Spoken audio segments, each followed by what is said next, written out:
afternoon, everyone. Welcome to the second session of the Harry Potter Signum Academy online and in library and home camp. That was a mouthful, wasn't it? Okay, I am going to try to share my screen and we're going to see if we have a little bit better luck than yesterday. So just bear with me for a brief moment. All right. And it looks like you are actually seeing my slides, which is what I wanted.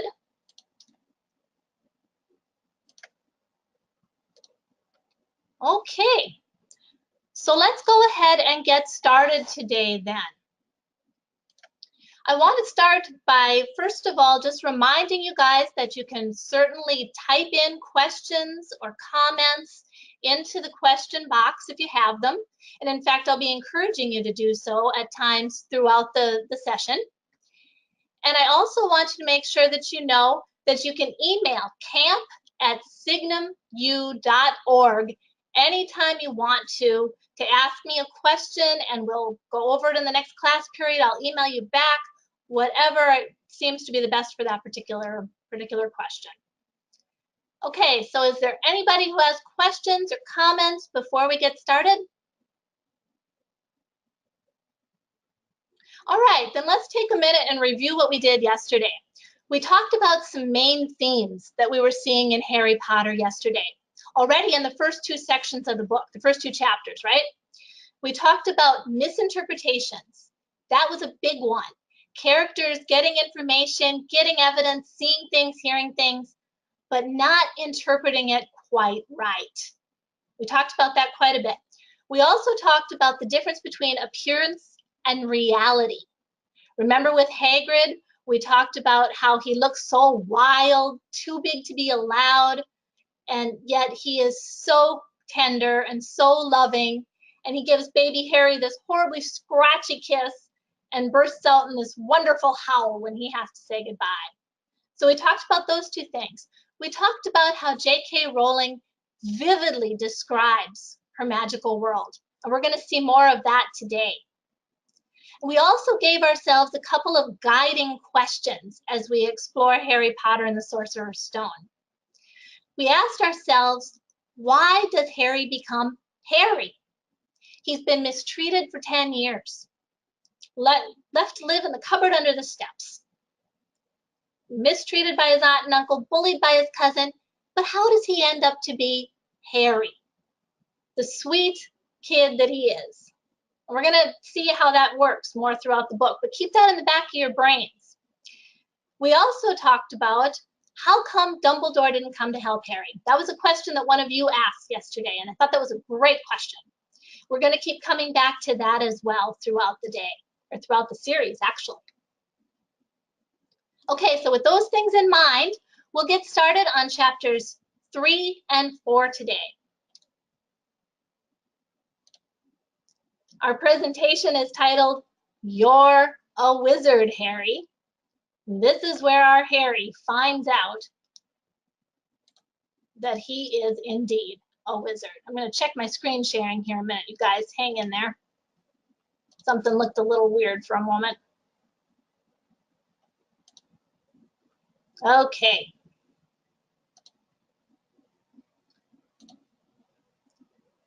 Just give me a moment.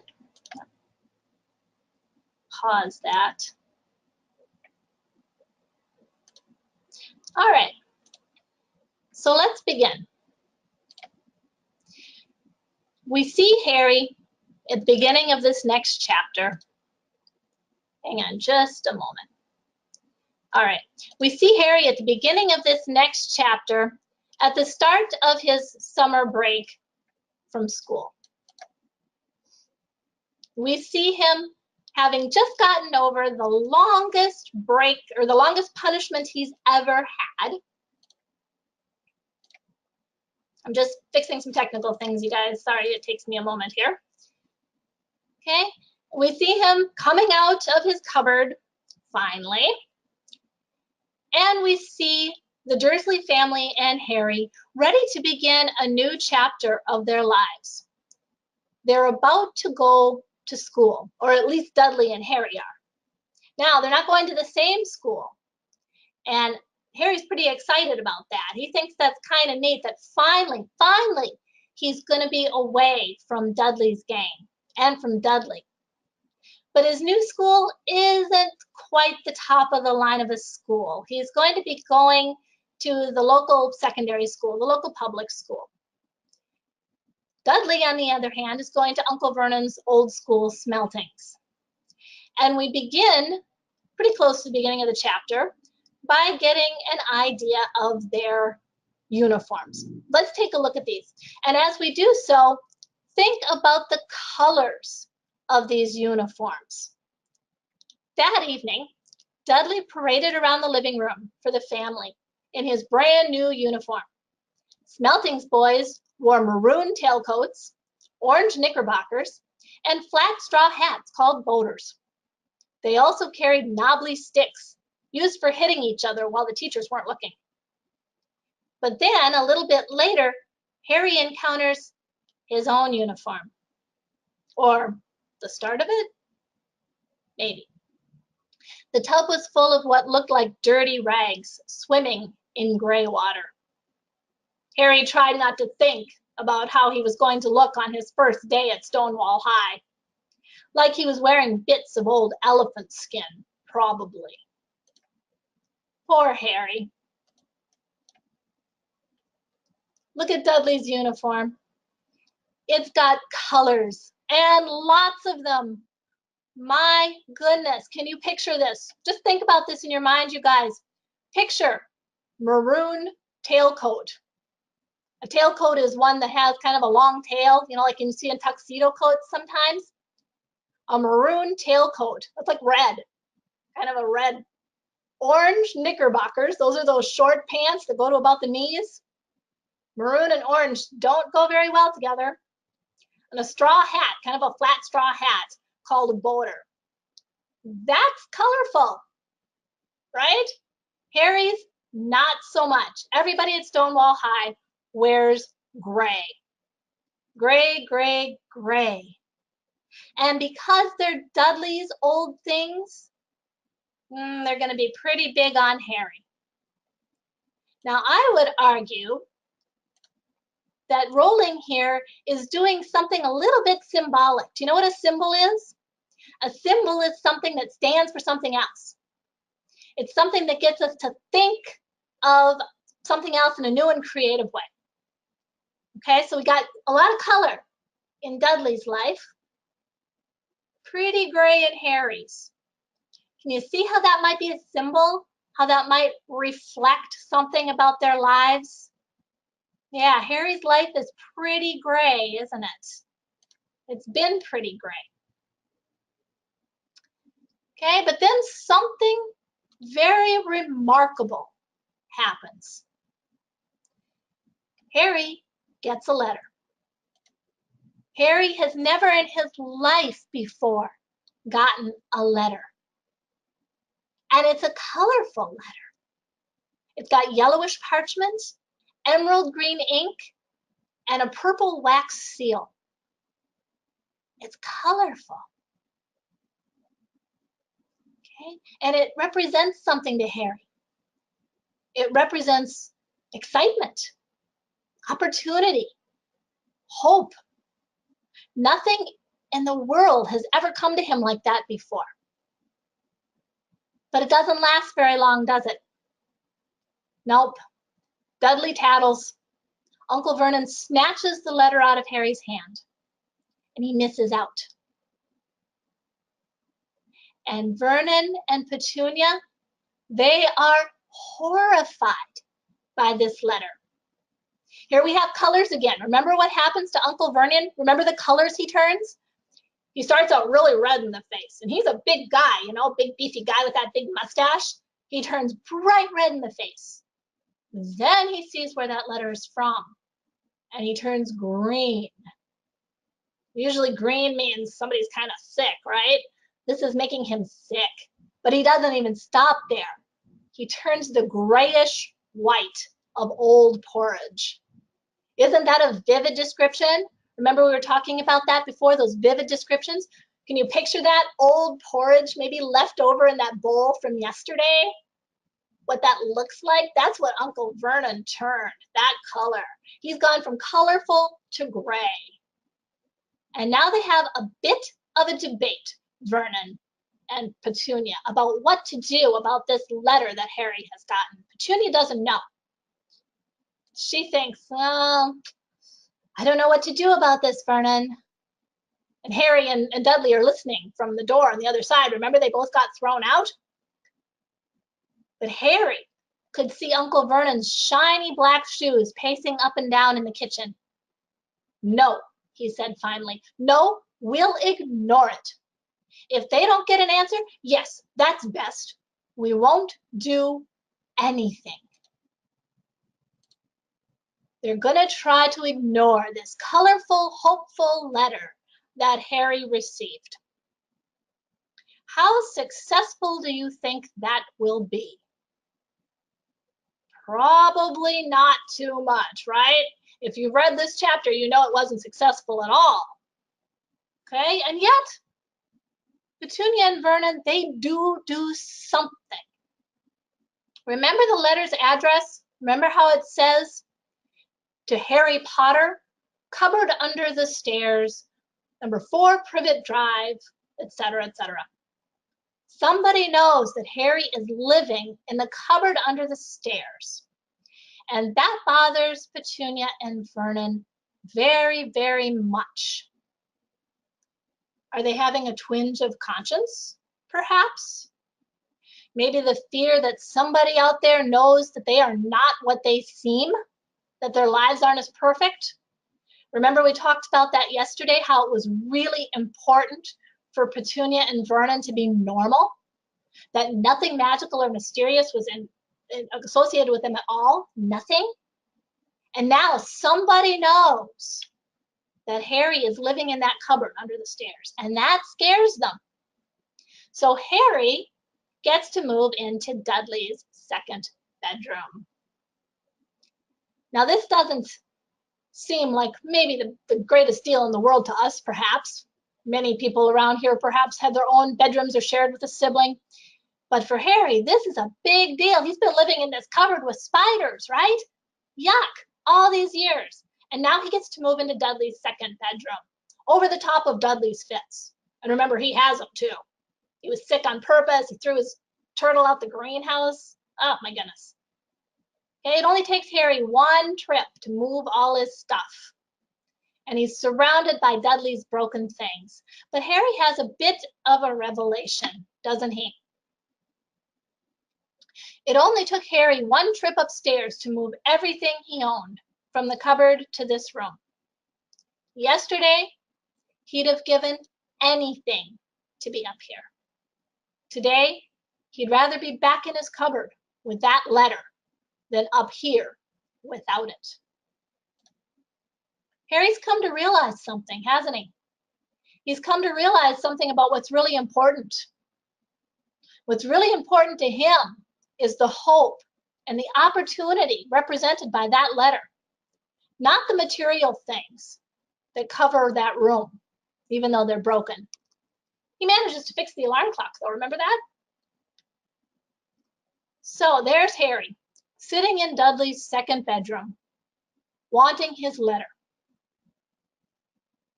Well, we find out next that ignoring magic, like Petunia and Vernon tried to do, comes with some pretty serious consequences. You remember what happens? Harry doesn't get just one letter the next time. Okay, the first letter comes on a Wednesday. Let's keep track of this. The first letter comes on a Wednesday. On Thursday, Harry thinks he's going to get out of the house and go meet the mailman. Pretty good idea there, right? He's going to meet him at the corner, see if he can get his letter from him. Yeah, Uncle Vernon has that same idea. He's sleeping on the doormat. Harry steps on something squashy on his way out the door. His uncle's face.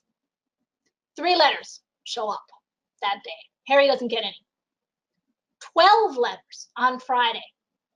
12 letters. Somebody really wants Harry to have these letters.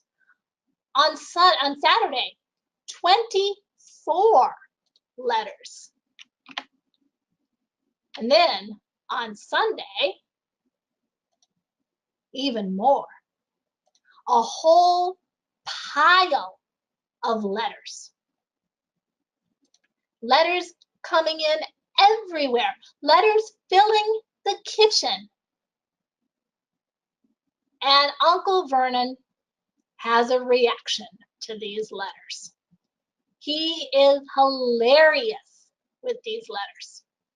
Remember what he does first, other than sleeping on the doormat? He tries to stop Harry from going out the door. Remember what he does? Somebody write in. What does Uncle Vernon do next to try to stop these letters from coming to their house? Somebody remember?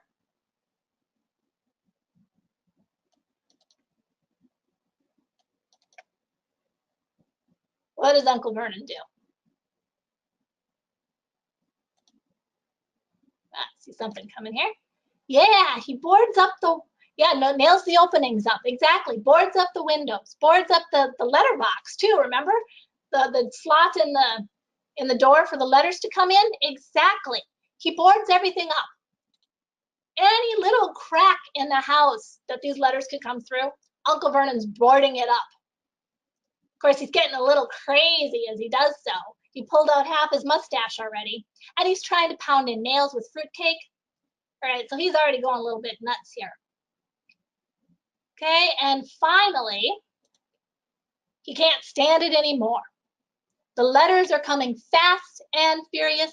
He is desperate, absolutely desperate, that Harry does not get to see one. So he goes to extraordinary lengths.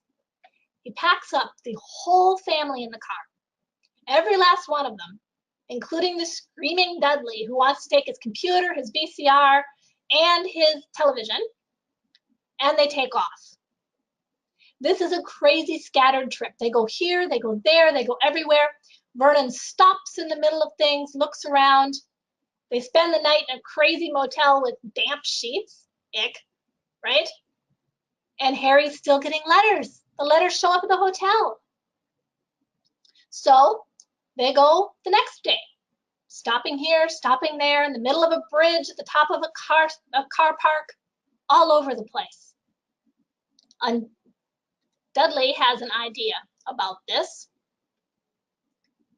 Exactly what he was looking for, none of them knew. He drove them into the middle of a forest, got out, looked around, shook his head, got back into the car, and off they went again. The same thing happened in the middle of a plowed field, halfway across a suspension bridge, and at the top of a multi-story car park. "Daddy's gone mad, hasn't he?" Dudley asked. What do you think? Has Uncle Vernon gone crazy? He sure is acting like he's gone crazy, isn't he? And then finally, he finds a place that he just thinks maybe, just maybe, he can escape from all those letters.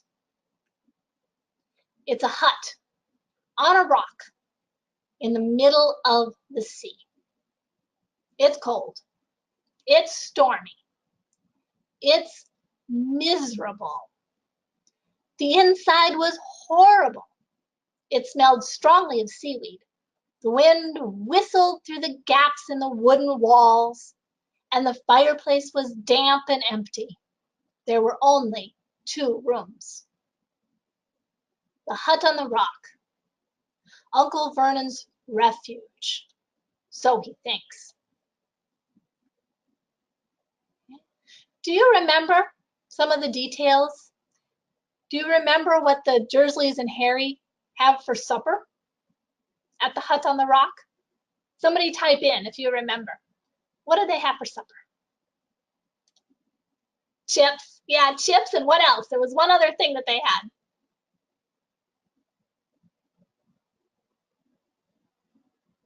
No, not cold hot dogs. Boy, Harry would have liked that. He would have liked toast and tomatoes too, but no. They had chips and they had something else that Uncle Vernon had purchased. Bananas, exactly. That's right. Yeah, they had a bag of chips apiece and a banana. How would you like to have that for supper? Sitting in an icky old shack on a rock in the middle of the sea with seaweed all over the place, damp, icky, smelly. What do you think? Not the greatest situation. But Uncle Vernon, he thinks that he might be safe here. Now, think about that for a minute. We've been talking a lot about interpretations, about getting pieces of evidence or seeing or hearing something and interpreting it wrong. What do you think?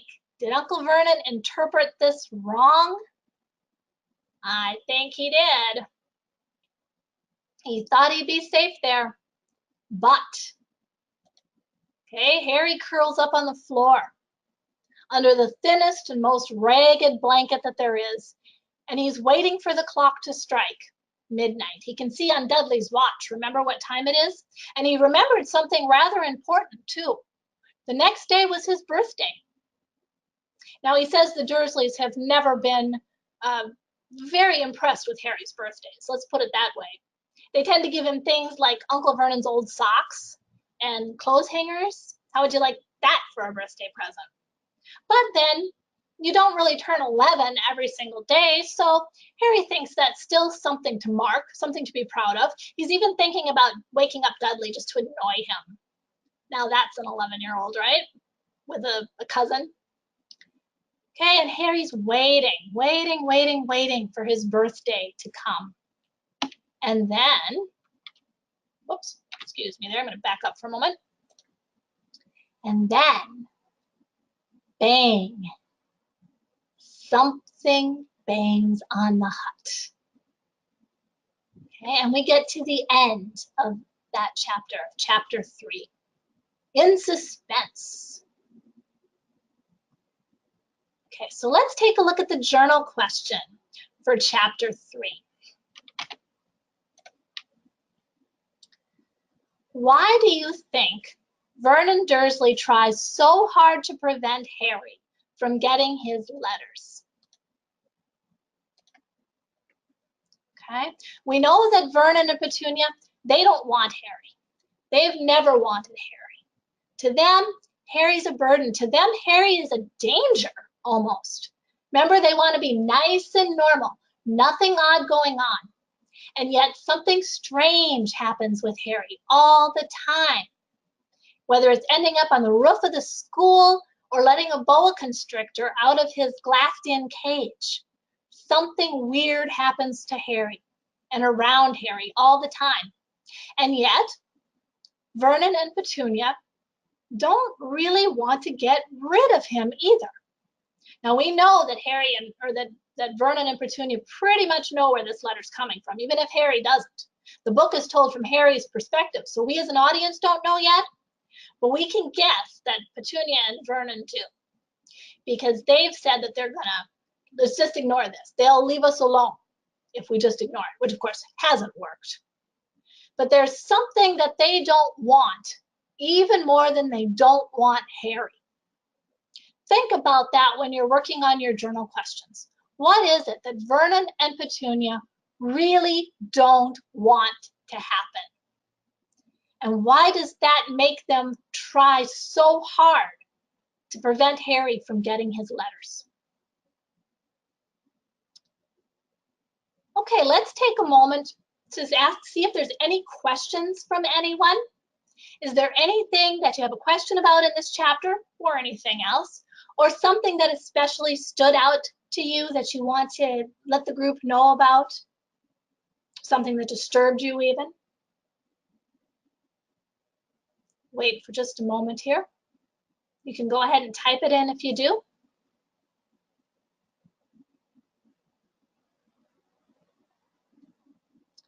Okay, I'm not seeing anything coming up, so we'll check in again at the end of the presentation. All right, so let's move on to chapter 4. Now, we know what has happened here. something really important happens. Someone really important comes right through the door of that hut on the rock with a large, scary crash. And he fills up the entire door with that big, bushy beard and that long hair and that wild appearance. Here's where we finally meet Hagrid again. And he actually removes the entire door from the frame in the process. Remember that? He bangs on the door and it just poof, falls right in. Of course, Hagrid doesn't always know his own strength, right? Okay, he politely puts it back though. And then he greets them very kindly and says, well, anybody want to make tea? And I wouldn't say no to something stronger either, mind you.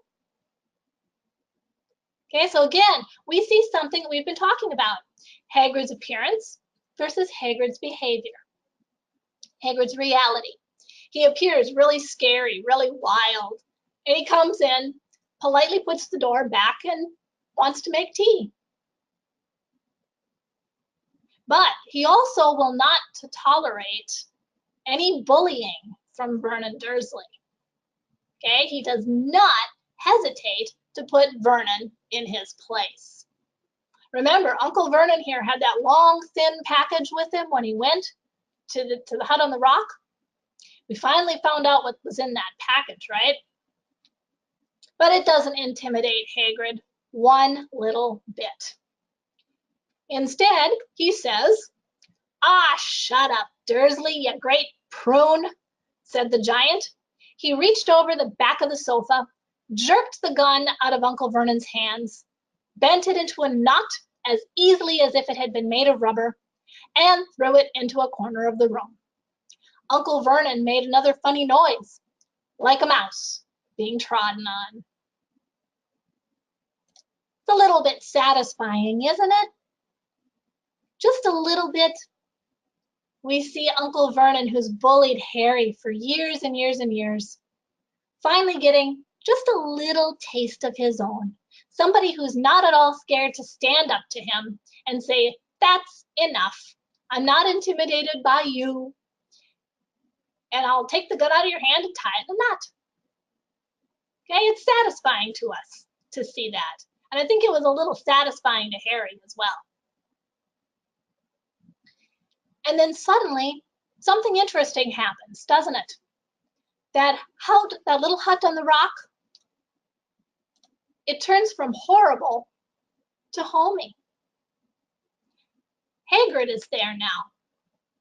And he has everything from tea to sausages to a slightly squashed birthday cake.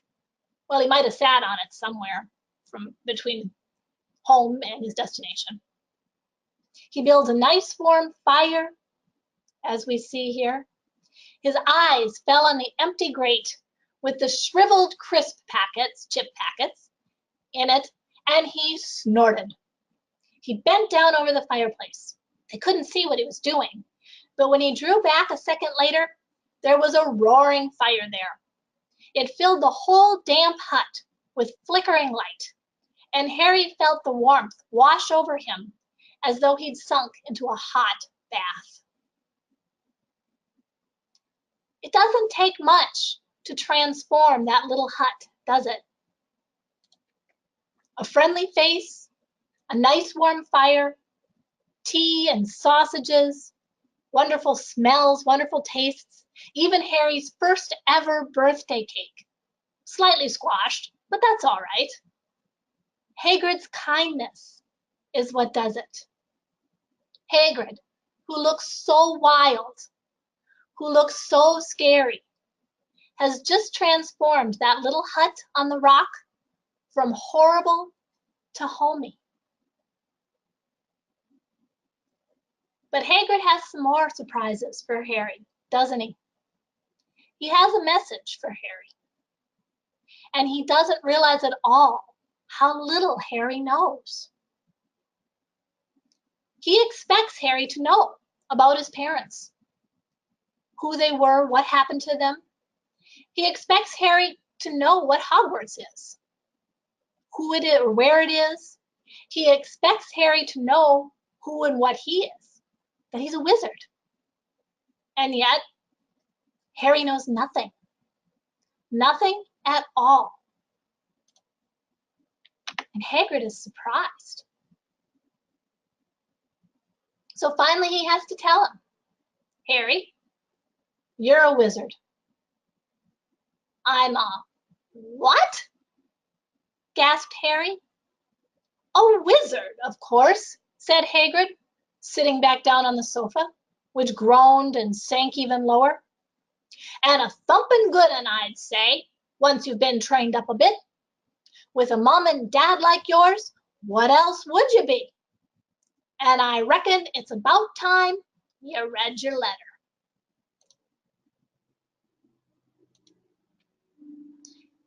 So Harry finally finds out the reality of who he is and what he is.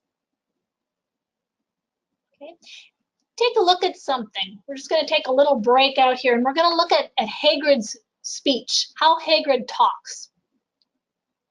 JK Rowling is very good at making us hear Hagrid in our minds, isn't she? Look at how she does that. A wizard, of course. She abbreviates the of. Notice the little apostrophe there too. It's supposed to be of course, but Hagrid doesn't say it like that. And a thumpin' good un, I'd say. Notice the D cut off again, the G cut off. And instead of good one, he says good un. Once you've been trained up a bit. Notice how he says you. He doesn't say you or your. He says yeah or your. And he says mum and dad. That's kind of British, that mum. And I reckon it's about time you read your letter. So we can hear Hagrid talking to us through JK Rowling's writing. How she presents his speech helps us hear that in our brain. That's part of the vivid description she uses to get us to think about the text and to hear the text in a different way. It's pretty effective, isn't it? We can hear how Hagrid sounds as well as seeing him in our minds. Okay, so Harry finally gets to read the letter that he has so long been anticipating. The one he almost got to read in the hallway before Uncle Vernon snatched it out of his hand. The one that kept being delivered over and over and over again. Every time he just barely missed it. Now he finally gets to see his letter. And it's a very simple letter, really. It informs him that he has been accepted to Hogwarts School of Witchcraft and Wizardry. And that the term starts on September 1st, that they expect his owl no later than that evening. And who's it signed by? Do you remember who writes these letters? Somebody type in. Who's this letter actually from?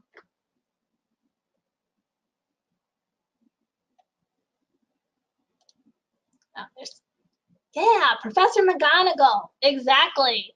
The deputy headmistress of Hogwarts. She's the one in charge of writing these letters. And if you go back in your books and reread that letter, most of you probably are pretty familiar with Professor McGonagall. See how much it sounds like her. How much we picture that. Professor McGonagall's very straightforward, very no-nonsense tone. She's going to get across the information she needs to get across very quickly and very efficiently in that letter. And yet to Harry, it's something completely bewildering, something completely different. Again, like we said, it offers him hope, opportunity, excitement that he's never had in his life. Okay, and questions explode in Harry's brain. More questions. He said it felt like fireworks in his brain. He couldn't decide what to ask first. There was just so much he wanted to know so quickly. Have you ever felt like that? Where you have so many questions in your brain, you don't know what to ask first? Part of reading books like this is to try to put ourselves in the character's position, and also to look back on our own lives and see where we might have felt the same or different and responded the same or different than the characters do. So think about a time that perhaps you had 1,000 questions in your brain. You didn't know which one to ask first. Which one did you pick? Think about it. That's part of the fun of reading these books too. But then Harry realizes that Petunia and Vernon, they knew all the time what Harry was. They knew he was a wizard. And they never told him. Then suddenly Aunt Petunia speaks up. Knew? Shrieked Aunt Petunia suddenly. Knew? Of course we knew. How could you not be? My dratted sister being what she was. Oh, she got a letter just like that and disappeared off to that school and came home every holiday with her pockets full of frog spawn, turning teacups into rats. I was the only one who saw her for what she was, a freak. But for my mother and father, oh no, it was Lily this and Lily that. They were proud of having a witch in the family. I think this tells us a lot more about Aunt Petunia than she wanted us to know, than she wanted anybody to know. It tells us a lot more about her than it does about her sister or family. What does it tell us about Aunt Petunia? What do you think? What does Aunt Petunia really feel here? What does this passage of hers, what does this little speech of hers tell us about Aunt Petunia? Somebody write in. What do you think?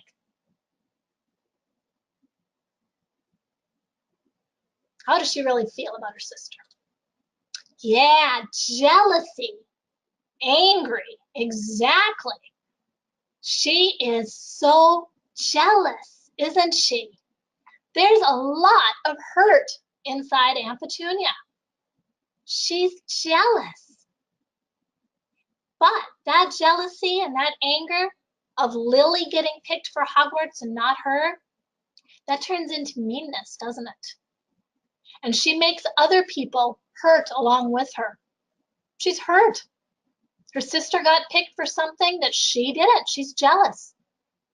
But she doesn't stop there. She makes other people hurt too.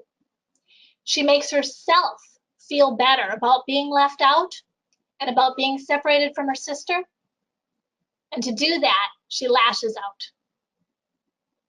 Okay? She starts calling her sister names. She makes herself as different as she can possibly be from her sister. Remember we said the Dursleys wanted everything normal? Can't be any magic, can't be any imagination, can't be anything unusual. Nope. She has to be as different from Lily as she can be because she's hurt and she's jealous and she wants other people to hurt too. We often call this sour grapes. Have you heard that expression before? When we don't get something we really want, we convince ourselves that we didn't want it anyway, that it wasn't any good at all. We really wanted it, right? Think about this. Maybe there was something you really, really wanted sometime. A toy, perhaps. Maybe a bike. Maybe a piece of sporting equipment. Something you really wanted. And mom and dad said, nope, sorry, can't do it. And you thought, well, boy, I'm so disappointed, but I didn't want it anyway.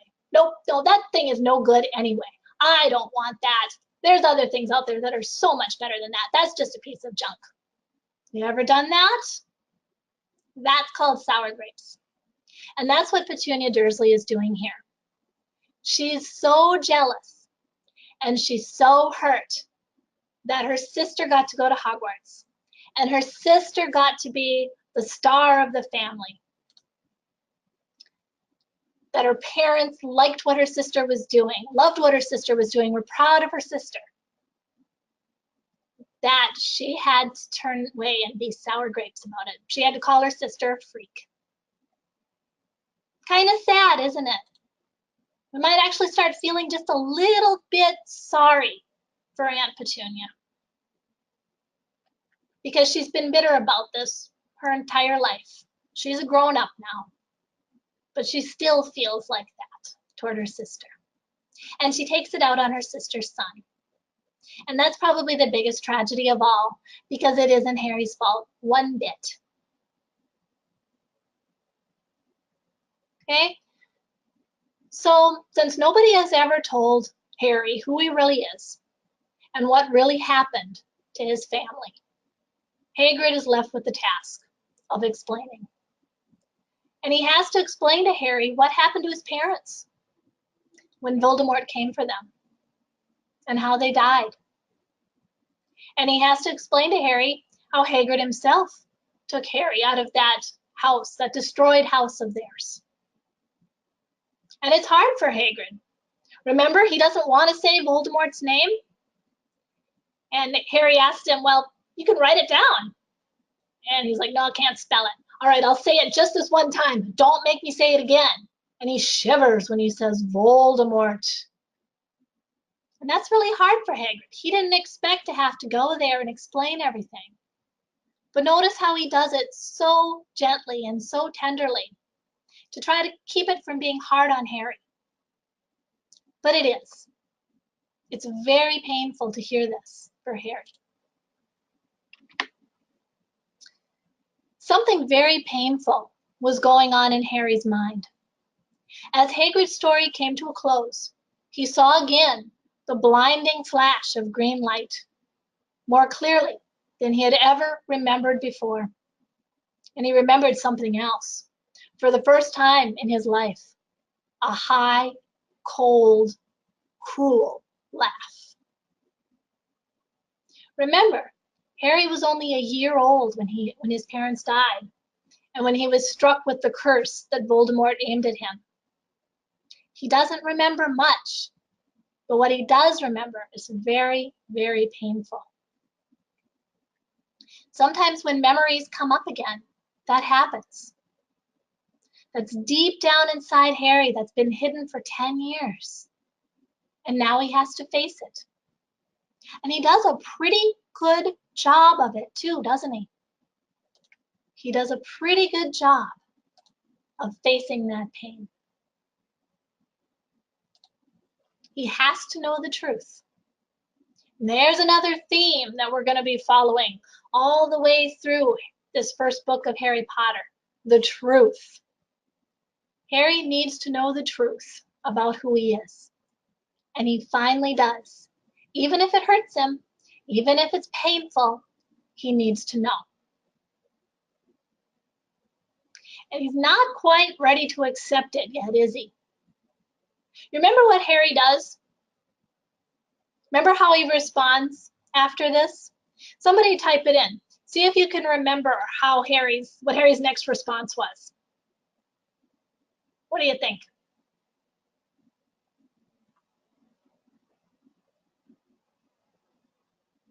What does he do? Does he believe Hagrid right off?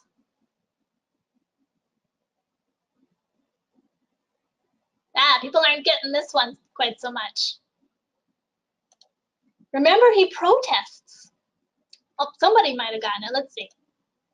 Yeah, he doesn't believe him. Exactly. Yeah, he doesn't believe Hagrid. He doesn't really want to. Yeah, he says his parents died in a car crash, right? That's what he's always been told. Isn't that true? No, I can't be a wizard, Hagrid. I just can't. I can't be. If I had been, how come I've been bullied all these 10 years? How come I've been hit by Dudley and chased by his gang and bullied by Aunt Petunia and Uncle Vernon? I can't be a wizard. I would have done something. Remember how Hagrid responds? He smiles. Harry, do you ever make something happen when you were angry or upset or scared? That ever happened to you, Harry? Uh-huh, it sure did. And we remember, we talked about that the last time, didn't we? He grew his hair back, inexplicably, overnight. He shrunk that sweater with the nasty puffballs. He ended up on the roof of the school, and it wasn't the wind that did it. No, Harry can make things happen. And he remembered, too, that the last time Dudley pushed him around, he knocked him to the floor at the zoo, he let out the boa constrictor. There's no good explanation for any of those things. He finally sees beyond the appearance, the weird things that happen, to the reality. He's a wizard. And he grins. And he realizes the truth, finally. Harry finally knows who he is. But Uncle Vernon isn't ready to give up yet, is he? He steps forward and insists that Harry's not going to go to any school like that. He's not going to pay for it. Notice what he focuses on, right? He focuses on the money. Not going to pay for him. Not going to pay for some old fool to teach him magic tricks. Whoops. Uncle Vernon just went way too far. And Hagrid gets mad. He brought the umbrella swishing down through the air to point at Dudley. There was a flash of violet light, a sound like a firecracker, a sharp squeal, and next second, Dudley was dancing on the spot, with his hands clasped over his fat bottom, howling in pain.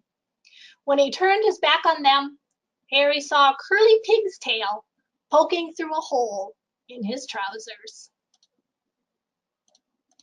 I don't know about you guys, but I think that that is probably one of the funniest scenes in this book.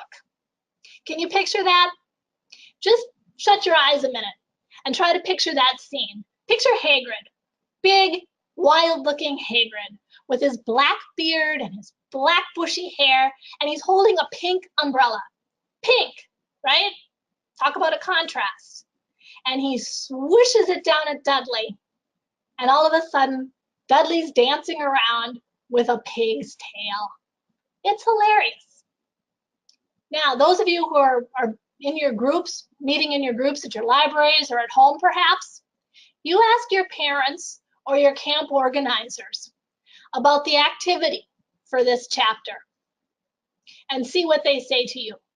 It has something to do with Dudley and a pig's tail.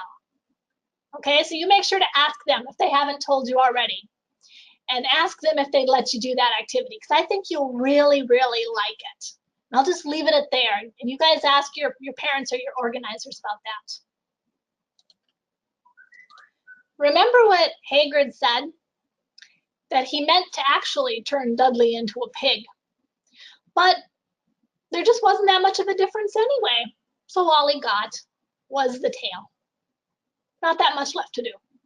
But just don't mention this at Hogwarts, okay? It's not really supposed to do magic anyway. But he just couldn't resist. And Uncle Vernon had made him very angry. So now, here we are at the end of a couple of chapters again, chapters 3 and 4. We have seen now who Harry really is. Harry knows who he really is. We've seen some misinterpretations.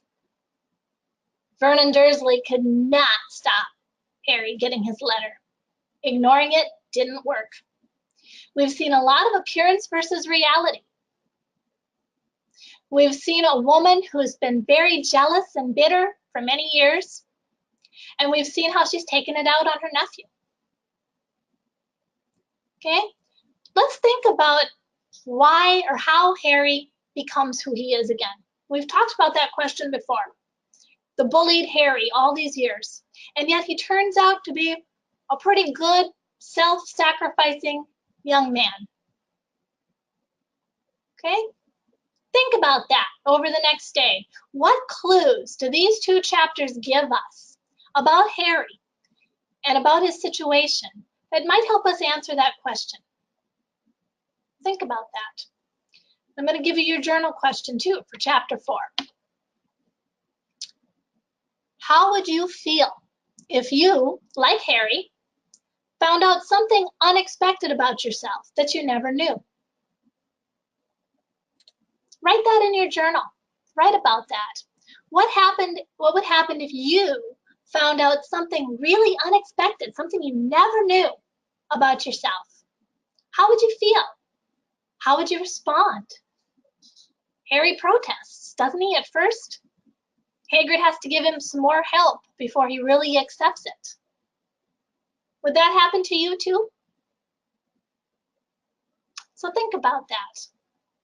In your program packets, there are some other questions that you might answer in your journal. There's some drawing prompts that you can use if you like to draw. There's some other activities and some games, some crafts, some different things that we've lined up if your organizers want to do those with you, or your parents, if you're at home. Okay, so we're going to go ahead and we're going to have a few minutes for questions now, like we did yesterday. So I'm going to open up the floor to you guys. What questions do you have about these two chapters, or about Harry Potter in general? Or you can talk about something that really strikes you in these chapters, something that surprises you, something that kind of bothers you, perhaps even. So what do you think? Type in questions, comments. What do you think about these two chapters? Remember, we talked about making this book ours. The difference between just reading a book and letting our eyes go over the page and leaving it behind us, or really thinking on it, reflecting on it, writing about it, drawing about it. That makes the book ours. That makes us part of the story. And that's what we're trying to get you guys to do. So questions, comments, what do you think about this? Something here. How did JK Rowling come up with the idea to make these books? Good question. All right. JK Rowling was on a train in the early 1990s. And all of a sudden, the idea of Harry Potter popped into her head. She said, seriously, she was on the train. She just thought of it just like that. Something so quick. Harry Potter, a wizard. And she was on this train and it was delayed for 4 hours. She didn't have a pen. She didn't have paper. So she had to keep all these ideas in her brain for about 4 hours. She said it was the best thing that ever could have happened to her because she got to go through the ideas, develop them, play with them, reflect on them. And that's how Harry Potter was born, on a delayed train in the mind of somebody who didn't have a pen to write down her ideas.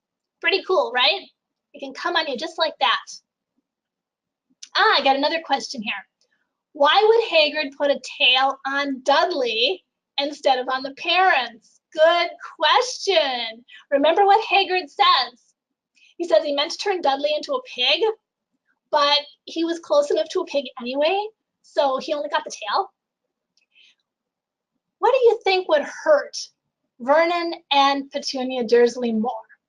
Something happened to them or something happening to their son? Remember how they dote on Dudley. They give him anything he wants. Remember from the time he was a little tiny boy, if he screamed for sweets, he got them. If he wanted 2 more birthday presents, he got them. Vernon and Petunia, they live for their kid. Okay?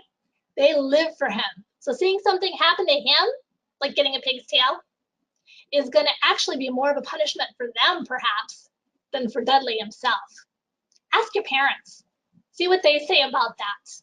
When you hurt, when your kids, when you kids hurt their kids, that hurts them even more than it hurts you sometimes. Seriously, just ask them. Okay, what else? What other questions, comments do you have? Is there anything that really bothered you about this chapter? Something that made you feel uncomfortable?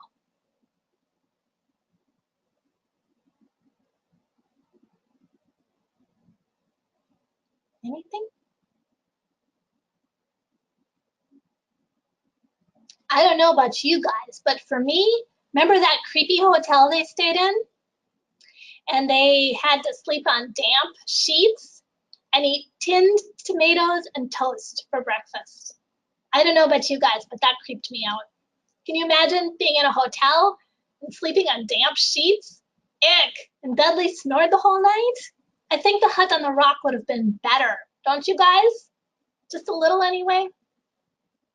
Okay, here's another question for me. Why wouldn't Hagrid have come in the first place instead of sending letters? Oh, good idea. Good question. Okay, let's see. Tried a couple of times, right? Filled the whole house with letters. Why didn't Hagrid just come?